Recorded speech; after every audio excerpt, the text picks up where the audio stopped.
प्रभु यीशु मसीहा, आशा, प्रेम और उद्धार की जीवित कहानी बहुत पुराने समय की बात है, जब संसार अंधकार, डर और पाप के बोझ से दबा हुआ था।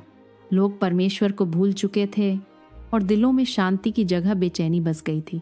उसी समय फिलिस्तीन की भूमि में नाजरत नाम के एक छोटे से नगर में एक अत्यंत विनम्र और परमेश्वर से डरने वाली युवती रहती थी, मरियम। मरियम का जीवन साधारण था, लेकिन उसका विश्वास असाधारण। एक दिन जब वह अकेली थी, स्वर्ग से एक दिव्य प्रकाश उतरा और परमेश्वर का दूत गैब्रियल उसके सामने प्रकट हुआ। दूत ने कोमल स्वर में कहा, मरियम, मत डरना, तू परमेश्वर की दृष्टि में अनुग्रह पाई है।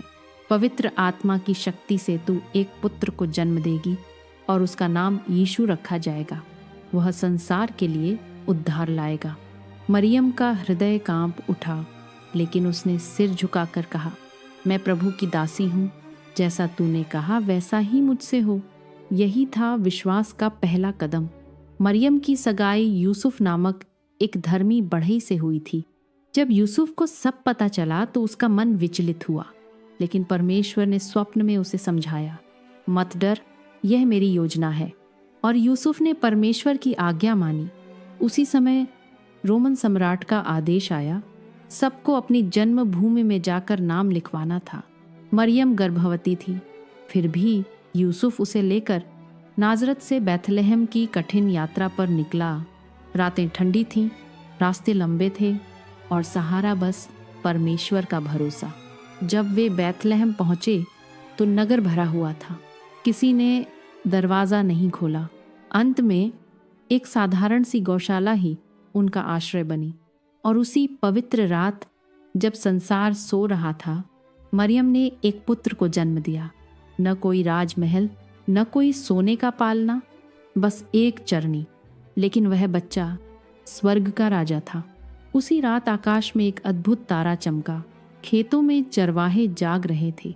अचानक स्वर्गदूत प्रकट हुए और बोले, डरो मत, आज तुम्हारे लिए उद्धारकर्ता जन्मा है।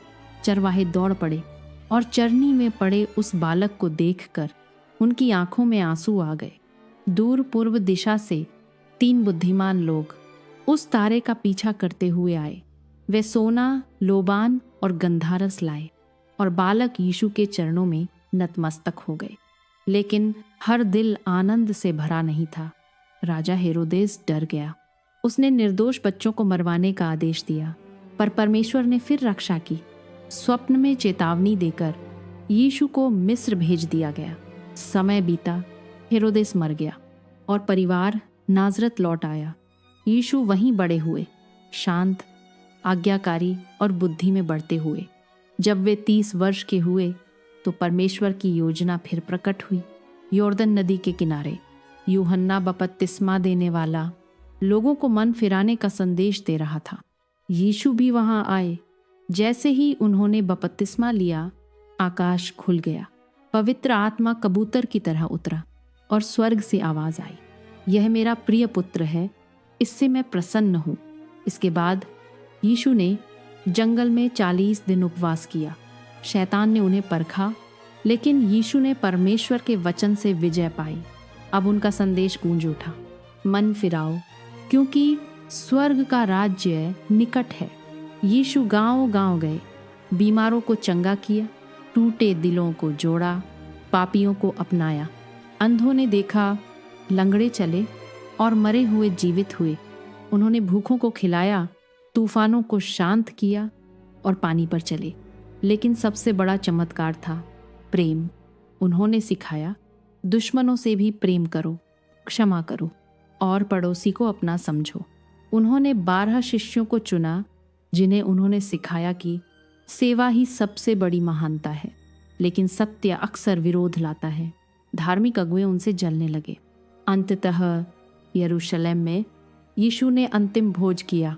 उन्होंने रोटी तोड़ी और कहा, यह मेरा शरीर है, और दाखरस देकर कहा, यह मेरा लहू है। उसी रात धोखा हुआ, यीशु को पकड़ा गया, मारपीट हुई, कांटों का मुकुट पहनाया गया। फिर क्रूस, गोलगोथा पर दर्द में भी उन्होंने प्रार्थना की, हे पिता, इन्हें क्षमा कर। आकाश अंधकारमय हो गया, पृथ्वी कांप उठी और यीशु ने प्राण त्याग दिए। लेकिन कहानी यहीं खत्म नहीं हुई। तीसरे दिन कब्र खाली थी। स्वर्गदूत ने कहा, वह जी उठा है। यीशु जीवित थे। उन्होंने शिष्यों को दर्शन दिए और कहा, जाओ, सब जातियों को मेरा संदेश दो, मैं सदा तुम्हारे साथ हूँ। और वे स्वर्ग पर उठा लिए गए। आज भी यीशु जीवित हैं। जो टूटे हैं उन्हें सहारा देते हैं, जो खोए हैं उन्हें राह दिखाते हैं। यह कहानी सिर्फ अतीत नहीं, यह आज की आशा है। अगर यह कथा आपके दिल को छू गई हो तो इसे आगे बढ़ाइए, क्योंकि एक कहानी किसी की जिंदगी बदल सकती है। प्रभु यीशु मसीह आप सभी को आशीर्वाद दें। आमीन।